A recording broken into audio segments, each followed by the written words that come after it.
Curved black bars on video. Create a black color matte.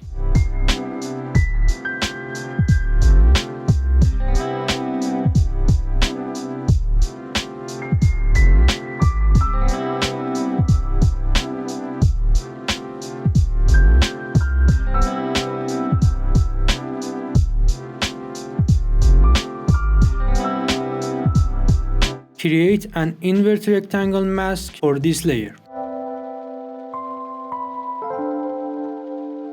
And resize the mask like black bars. Increase the margin of the mask so that you do not have problems when curving the layer.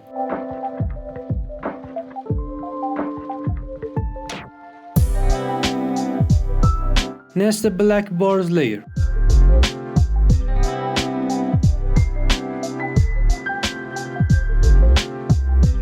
Apply the lens distortion effect to the nest layer.